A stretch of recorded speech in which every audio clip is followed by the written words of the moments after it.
Oh, Berdiri. Bersiap. Mari Pak Guru beri salam. Siap, selamat pagi, Pak. Baik, selamat pagi. Silakan duduk.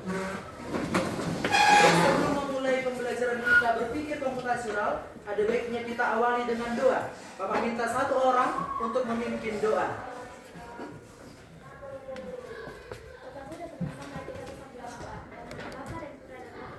Amin.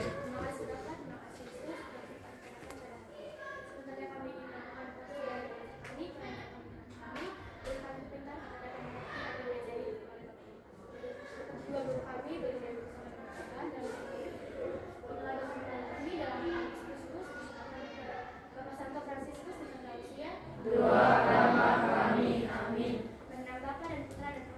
Amin. Baik, sebelum kita mulai, Bapak absen satu-satu. Agatha, Alicia, Alvaro, Alvero, Desri, Edwin, Egita, Eliezer, Felicia, Franz, Gabriela, Gilbert, Gisela, Gracia, Giselle, Hugo, Ica, Ingwell, Jeffrey, Jeremy, Lourdes, Lionel, Lovely, Nadia, Randy, Ronauli, Salomo, San Cristo, Sonda, Sri Hartati, Fanya, Joshua, Grace, dan Jepanya. Oke, baik. Dari 34 orang, ada 2 yang tidak hadir. Kita akan mulai pembelajaran kita. Yang pertama adalah berpikir komputasional. Terdiri dari 2 suku kata, berpikir dan komputasional. Apa sebenarnya berpikir komputasional? Berpikir komputasional adalah suatu proses berpikir yang digunakan untuk menyelesaikan masalah secara sistematis. Artinya ada urutannya, terkonsep dia. Berpikir komputasional juga mengadopsi sistem kerja komputer menyelesaikan masalah. Terdapat 4 pilar berpikir komputasional. Yang pertama ada dekomposisi, yang kedua pengenalan pola, yang ketiga abstraksi, dan yang terakhir adalah algoritma. Selanjutnya kita akan bahas satu persatu. Dimulai dari algoritma. Algoritma merupakan langkah-langkah terstruktur atau logis dan disusun secara berurutan untuk menyelesaikan masalah atau mencapai tujuan tertentu. Contoh simpelnya algoritma, apabila pada saat kita membeli sebuah smartphone lengkap diberikan dengan dusnya, maka di dalamnya terdapat 1 buah buku panduan. Di dalam buku panduan terdapat banyak langkah-langkah. Ada langkah-langkah menyalakan handphone, melakukan setting volume, dan lain sebagainya. Seluruh langkah-langkah tersebut disebut algoritma. Di samping itu, banyak juga peralatan-peralatan elektronik baik blender, rice cooker, dan yang lainnya. Di dalamnya pada saat melakukan pembelian terdapat buku panduan. Buku panduan yang dimaksud berisi langkah-langkah, isinya disebut algoritma. Bisa? Algoritma dibagi menjadi 2. Yang pertama dia algoritma bentuk narasi. Kemudian algoritma bentuk visual. Kalau disebut algoritma bentuk narasi, dia bentuk teks. Bentuk teks. Terurut dia langkah demi langkah. Kalau dia bentuk visual, itu yang disebut dengan flowchart. Terdiri dari simbol-simbol. Kita akan bahas selanjutnya nanti. Kita bahas yang pertama algoritma bentuk narasi. Di buku panduan handphone, panduan menyalakan handphone. Langkah pertama sampai selesai. Bentuk narasi. Di samping itu, algoritma dapat diterjemahkan menjadi bahasa pemrograman, bentuk teks juga. Contoh bahasa C. Kemudian algoritma bentuk visual, flowchart. Flowchart yang dimaksud bentuk simbol. Terdapat 5 simbol dasar. Yang pertama disebut terminal point, bentuk oval. Fungsinya untuk mengawali dan memulai algoritma atau mengawali dan memulai flowchart. Kemudian ada rows atau flow. Artinya menunjuk arahnya. Arah selanjutnya kemana? Itulah fungsi dari arrow. Melanjutkan penulisan simbol dalam flowchart. Kemudian ada simbol jajar genjang. Bentuknya jajar genjang. Pada saat kapan digunakan? Pada saat terdapat konteks di algoritma yang kita buat berupa masukan dan keluaran. Jadi, contohnya, kalau ada algoritma, tuangkan gula secukupnya, maka dalam teks tersebut artinya kita memberi masukan. Kita gunakan simbol jajar genjang. Kemudian berfungsi juga untuk keluaran. Contoh, luas persegi panjang adalah 20 cm. Artinya luas menampilkan hasil. Ada keluaran dari proses sebelumnya, kita pakai simbol jajar genjang. Kemudian simbol keempat, bentuknya persegi panjang, menandakan proses. Contoh, algoritma menghitung luas persegi panjang. Langkah berikutnya ada hitung luas persegi panjang. Artinya ada proses menghitung. Kita beri simbol persegi panjang. Kemudian terdapat simbol decision atau keputusan. Dalam hal ini simbolnya belah ketupat dan bernilai ya dan tidak. Ya dan tidak. Contoh, apakah hari ini hujan? Kalau iya, pakai payung. Kalau tidak, tidak pakai payung. Artinya ada nilai ya dan tidak yang akan kita lanjutkan sampai selesai. Bisa untuk flowchart? Kita lanjut. Contoh,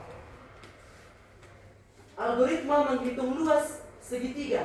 Dalam hal ini kita kolaborasikan berpikir komputasional dengan mata pelajaran matematika. Algoritma pertama mulai, kemudian masukkan algoritma pertama mulai, kemudian kita beri masukan berupa alas. Karena rumus luas segitiga adalah setengah kali alas kali tinggi, maka kita butuh nilai alas. Kemudian kita butuh nilai tinggi. Dalam hal ini kita masukkan nilainya, berarti simbolnya adalah jajar genjang.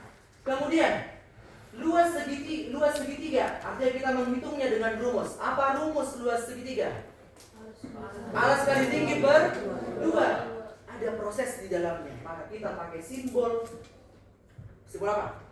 Persegi panjang. Kemudian setelah kita hitung, muncullah luasnya berupa hasil. Maka kita harus pakai simbol jajar genjang. Setelah tampil luasnya, selesai ke algoritmanya? Selesai. Maka dari penjelasan algoritma ini kita bisa simpulkan algoritma yang baik, satu, harus memiliki masukan dan keluaran. Yang kedua, algoritma yang baik tidak boleh bertele-tele. Kemudian ciri-ciri yang ketiga atau algoritma yang baik dapat disebut baik apabila dapat menyelesaikan masalah. Bisa kelas 8D? Bisa. Kita lanjut. Dekomposisi. Kalau disebut dekomposisi artinya membagi. Kita bagi masalahnya menjadi bagian-bagian yang kecil. Setelah kita bagi, bisa kita selesaikan part demi part. Dan tetap hasilnya satu atau hasilnya dapat diselesaikan. Contoh, kalau disebut sebuah pizza berbentuk lingkaran. Sebuah pizza berbentuk lingkaran. Berapa besar derajatnya atau sudutnya? 360. Kita sambung permasalahannya. Di sebuah rumah terdapat 4 orang yang akan dikonsumsi. Bagaimana caranya kita menyelesaikan pembagian pizza itu dengan dekomposisi? Jadi satu orang berapa dia? 90 derajat. Selesaikah masalah pembagiannya? Selesai. Kemudian bagian ketiga, abstraksi. Kalau disebut abstraksi, proses menyaring informasi penting dan mengabaikan hal-hal yang tidak relevan. Sekarang, kalau permasalahannya seorang siswa tidak mengetahui atau kurang dalam melakukan servis bola voli. Coba, siapa yang bisa menjabarkan bagaimana menyelesaikannya dengan abstraksi? Salomo. Menurut saya Pak, dengan cara siswa siswa tersebut menanyakannya atau menanyakannya kepada guru yang bersangkutan atau guru PJ, Bapak. Terima kasih. Beri apresiasi untuk Salom. Tepat sekali. Dalam hal ini kita beri abstraksi dalam menyelesaikan masalah. Kita kaitkan masalah siswa tersebut dengan hal-hal yang paling bersangkutan. Maka hal-hal yang paling bersangkutannya adalah ke guru PJ, PJOK. Apakah masalahnya akan selesai? Pasti selesai. Pilar yang terakhir adalah pengenalan pola. Dalam hal ini, menyelesaikan masalah dengan pengenalan pola, kita mengenali kesamaan, mengenali perulangan atau keteraturan data dalam masalah. Pengenalan pola dalam bahasa Inggris disebut pattern recognition. Coba, siapa yang ke sekolah? Jalan kaki. Oke, coba bagaimana Randy menyelesaikan konteks rute dari rumah ke sekolah dengan pengenalan pola? Menurut saya Pak, karena rumah saya berada di depan masjid, terdapat 2 jalan untuk menuju SMK Santa Lucia. Saya akan membandingkan kedua jalan tersebut untuk mencari nilai atau waktu tercepat menuju sekolah, Pak. Beri apresiasi untuk mereka. Baik, dalam hal ini Randy mengutarakan terdapat 2 jalur dari rumah ke sekolahnya atau ke sekolah kita. Dan dalam hal ini juga dia mengidentifikasi kesamaannya. Samanya di mana? Meskipun menggunakan 2 jalur, tetap menuju SMP Santa Lucia. Dan berlanjut lagi polanya, apa isi datanya? Dia akan mengidentifikasi jalur mana yang paling cepat. Kemudian, mengapa berpikir komputasional penting? Berpikir komputasional penting untuk membantu memecahkan masalah kompleks. Kemudian, melatih cara berpikir logis dan terstruktur. Kemudian, mengembangkan keterampilan di abad 21. Dan dapat diterapkan di semua mata pelajaran. Jadi, kalau disebut berpikir komputasional, jangan diubah dulu pola pikirnya, jangan melulu hanya tentang komputer. Berpikir komputasional dapat diterapkan di matematika, di IPA, di bahasa Indonesia, dan hampir semua mata pelajaran. Setelah ini kita akan masuk ke sebuah studi kasus. Dalam hal ini kita mengaitkan berpikir komputasional dengan mata pelajaran matematika.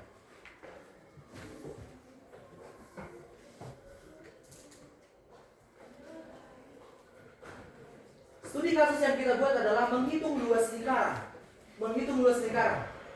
Di meja masing-masing sebelumnya sudah kita letakkan sebuah kertas di masing-masing kelompok, yang dimana setiap kelompok memiliki judul atau topik berbeda. Ada yang algoritma, ada yang dekomposisi, ada yang abstraksi dan pengenalan pola. Sekarang masing-masing kelompok akan mengerjakan studi kasus menghitung luas lingkaran. Semua terapkan 4 pilar berpikir komputasional dalam studi kasus menghitung luas lingkaran.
Ini barisan ini apa?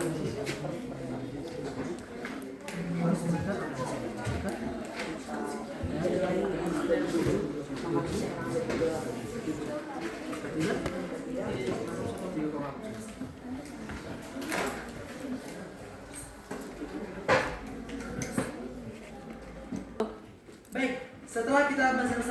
kasus, ada baiknya setiap kelompok masing-masing tampil ke depan untuk memaparkan apa yang telah dikerjakan penerapan berpikir komputasional 4 pilar terhadap studi kasus menghitung luas lingkaran. Kita mulai dari kelompok 1 yang akan membawakan algoritma.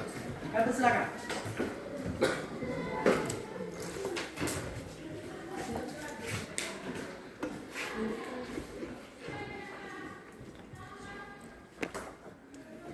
Baik, kami dari kelompok 1 ingin mempresentasikan hasil kerja kami algoritma yang berbentuk flowchart dan narasi. Pertama-tama, saya membacakan yang berbentuk narasi. Langkah pertama, input jari memulai. Kedua, input jari-jari atau R. Ketiga, apakah jari-jari dapat dibagi 7? Jika iya, dapat dibuat jari-jari 22/7. Dan jika tidak, menggunakan 3,14. Yang keempat, jari-jari 3,14. Yang kelima, masukkan rumus luas lingkaran. Yang keenam, melakukan perhitungan luas lingkaran. Dan yang ketujuh, tampilkan luas lingkaran. Yang ke-8, selesai. Nah, seperti yang dijelaskan tadi, di sini kami menggunakan simbol zeta tunjang untuk memasukkan R sama dengan 5 cm. Lalu untuk menentukan intinya, kami menggunakan simbol decision. Apakah R kelipatan 7? Jika tidak, R pi sama dengan 3,14 dan jika iya, pi sama dengan 22/7. Karena di sini R sama dengan 5 cm, maka kita menjawab tidak. Dan 22/7 langsung selesai. Nah, di sini juga akan memasukkan pi sama dengan 3,14 menggunakan simbol zeta tunjang dan memasukkan rumus juga menggunakan simbol zeta tunjang. Lalu untuk menghitung hasilnya, kami menggunakan simbol proses karena ada proses di dalamnya. Dan untuk mengeluarkan hasilnya, kami menggunakan simbol zeta tunjang karena data tersebut keluar. Dan untuk yang terakhir, kami juga mengakhiri program dengan simbol oval atau terminator. Karena algoritma yang baik diawali dan diakhiri. Terima kasih. Oke, tahan dulu. Dari flowchart yang ditampilkan, studi kasusnya menghitung luas lingkaran. Apakah kasusnya selesai? Selesai. Berarti algoritma dapat menyelesaikan menghitung luas lingkaran. Betul? Betul, Pak. Balik ke miskonsepsi yang tadi. Ternyata tepat, berpikir komputasional tidak hanya untuk informatika, tetapi bisa juga untuk seluruh mata pelajaran, termasuk yang di sini sudah matematika karena sudah selesai kasusnya. Betul? Betul, Pak. Oke, kami silakan untuk kembali. Kemudian kelompok kedua membahas apa? Abstraksi. Kami silakan untuk abstraksi.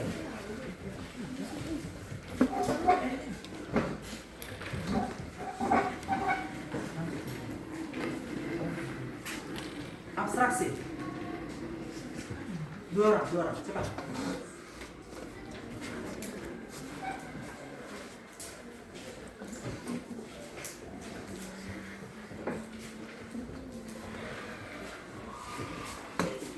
Silakan. Selamat siang, Pak Guru dan kawan-kawan. Kami dari kelompok 2 akan menggunakan menghitung luas lingkaran menggunakan abstraksi. Langkah-langkah abstraksi. Yang pertama, kami mengidentifikasi informasi penting seperti informasi yang diperlukan seperti nilai jari-jari dan nilai pi. Lalu kami menggunakan rumus luas lingkaran sama dengan pi kali r pangkat 2. Lalu kami mengabaikan informasi yang tidak relevan seperti luas lingkaran, bentuk lingkaran, posisi lingkaran, atau hias yang tidak memengaruhi perhitungan luas. Lalu kami tidak perlu mengetahui keliling jika hanya ingin mengetahui luas lingkaran. Lalu kami hanya fokus pada inti masalah, hanya data numerik yang mengaruhi luas lingkaran. Sekian presentasi kami. Mohon maaf jika terjadi kesalahan. Sekian dan terima kasih. Oke, untuk abstraksi. Tadi dia jabarkan mengaitkan hal-hal dan terdapat hal yang tidak perlu dibahas seperti warna lingkaran, kemudian Bahan lingkaran, kemudian posisi lingkaran, dan hiasan yang tidak. oke. Setelah kita mengabaikan hal tersebut dan kita fokus kepada inti permasalahan, apakah menghitung luas lingkaran dapat diselesaikan? Artinya masalah menghitung luas lingkaran selesai kan? Selesai. Kelompok abstraksi silakan kembali. Kemudian kelompok 3. Kelompok 3 membahas dekomposisi. Kamu silakan.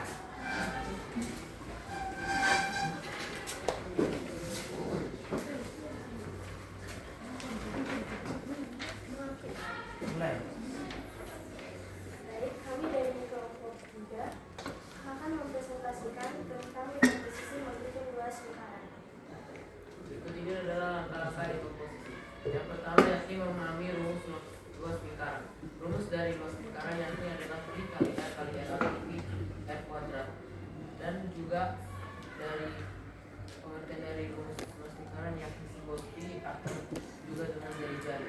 Yang kedua, menentukan nilai jari-jari. Nilai jari-jari dapat ditentukan melalui diameter yang dibagi 2. Yang ketiga, menguadratkan jari-jari. Jari-jari dikuadratkan dengan n kali n atau n kuadrat. Yang keempat, mengalihkan dengan pi. Pi dapat berupa 3,14 atau 22/7. Pi yang 3,14 bukan pelipatan 7, sedangkan yang pi 22/7 merupakan pelipatan 7. Yang kelima, menjadikan hasil perhitungan. Tulis hasil lengkap dengan satuan misalnya cm kuadrat. Sekian dari presentasi kami, terima kasih. Baik, kita ulas kembali. Dekomposisi tadi membagi masalah menjadi bagian-bagian kecil. Kelompok dekomposisi membagi kasus menghitung luas lingkaran menjadi 5 bagian. Yang pertama, memahami rumus, kemudian menentukan nilai, mengkuadratkan, mengalihkan, dan menyajikan hasil. Pertanyaannya, ketika dibuat dekomposisi, apakah studi kasusnya selesai? Selesai masalah menghitung luas lingkaran kan? Berarti berhasil dekomposisi menyelesaikannya? Oke. Sekali lagi beri tepuk tangan untuk dekomposisi. Silakan. Yang terakhir dari 4 pilar berpikir komputasional adalah pengenalan pola. Kelompok pengenalan pola kami persilakan.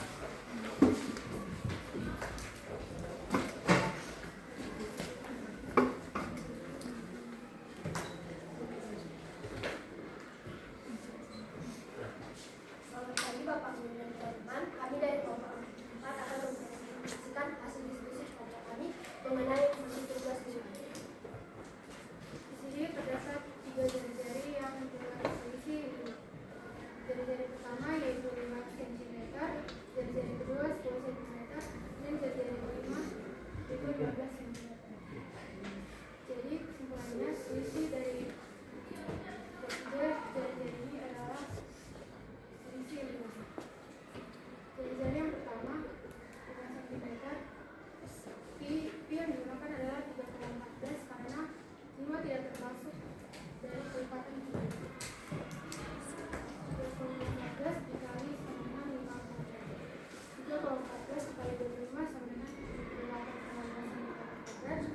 Dan jari yang kedua yaitu 5,5 sama dengan 10.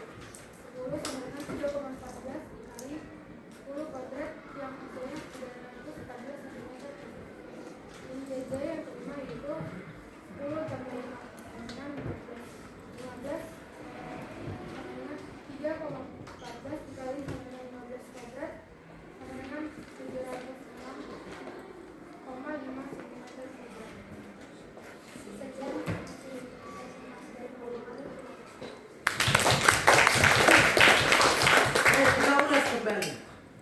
Pengenalan pola artinya mengidentifikasi kesamaan. Berapa atau bagaimana pola bilangan yang kalian terapkan dalam menghitung luas lingkaran? Berapa bilang? 3. Yang pertama ada di 5, kemudian 10, kemudian 15. Artinya pola berapa nih? Pola 5, ada pertambahan 5 kan? Pertanyaan, ketika dibuat dengan pengenalan pola, apakah hasil luas lingkarannya jadi tidak bisa diselesaikan? Tetap bisa diselesaikan kan? Tetap muncul hasilnya meskipun dibuat pola-polanya. Betul?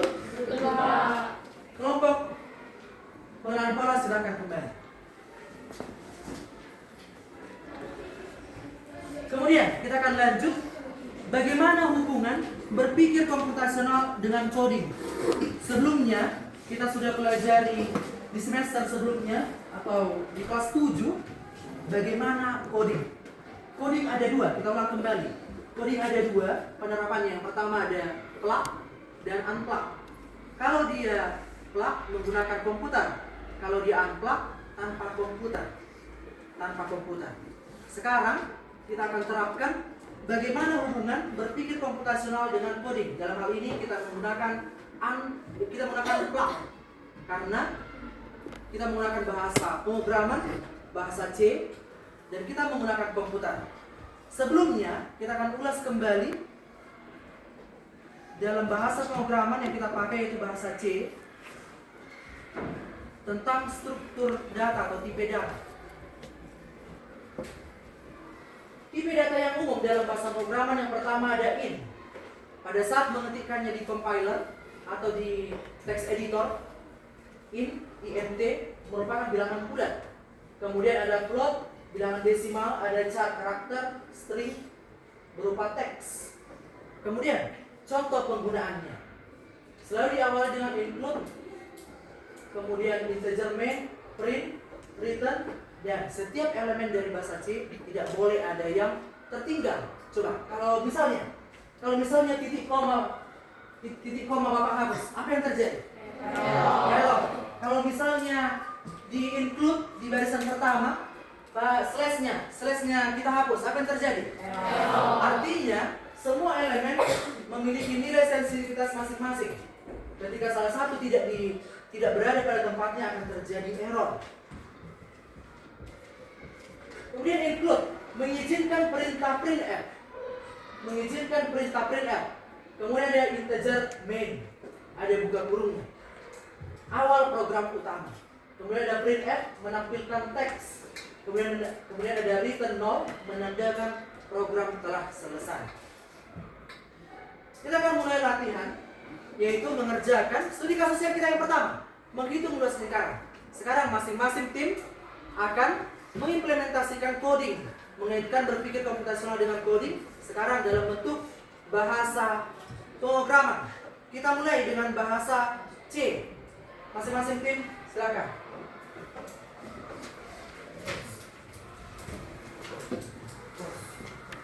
Go. Di sini program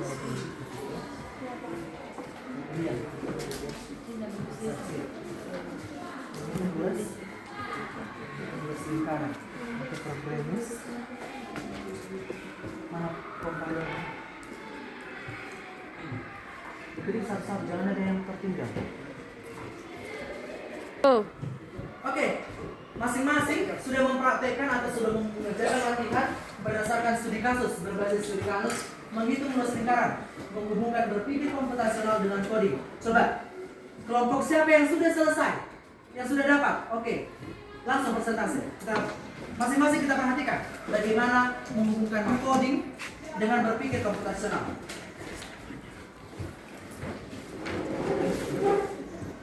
Selamat pagi guru dan teman-teman. Pada kesempatan kali ini kami akan menjelaskan atau mempresentasikan hubungan berpikir komputasional dengan coding. Pada kesempatan kali ini kami akan menggunakan coding plug atau menggunakan kompiler.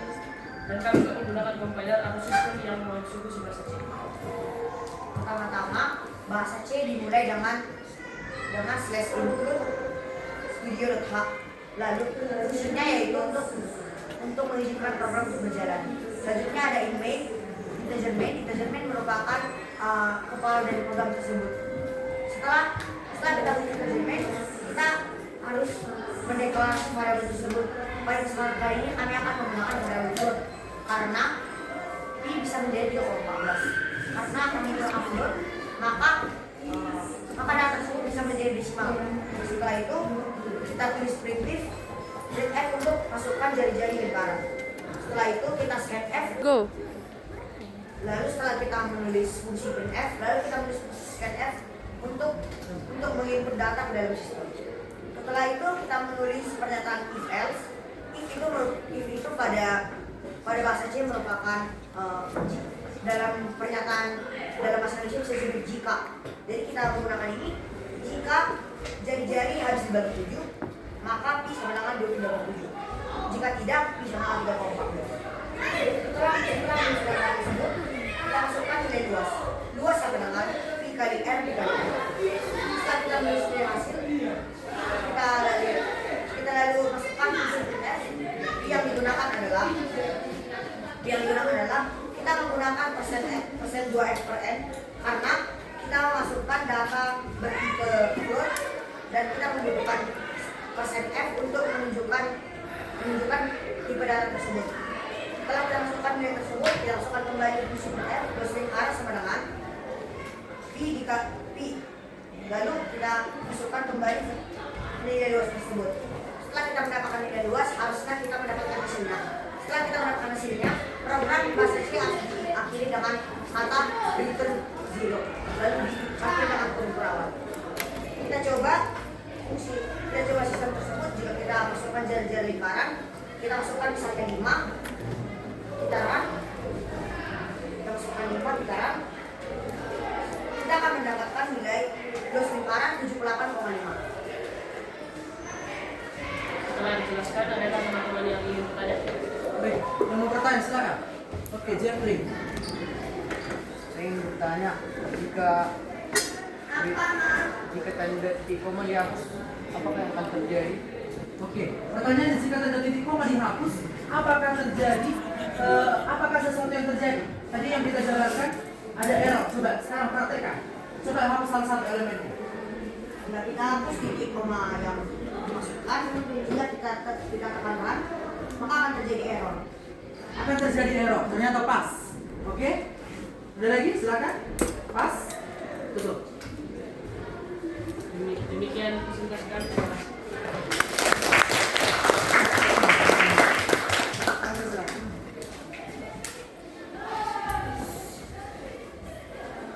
Baik, setelah kita mempelajari berpikir komputasional dengan 4 elemen dan kita menghubungkan berpikir komputasional dengan coding. Dalam hal ini kita menerapkan clock. Coba, siapa yang ingin berbagi? Apa yang didapatkannya setelah mempelajari topik ini? Secara spontan. Oke, silakan. Terima kasih atas kesempatan. Setelah saya belajar berpikir komputasional dan coding, saya dapat menyelesaikan masalah dengan cara terstruktur. Terima kasih. Berdasarkan si Vero, katanya dia dapat menyelesaikan masalah yang terstruktur. Coba, orang berikutnya, satu orang lagi yang spontan. Oke. Setelah saya belajar berpikir saya akan menyelesaikan masalah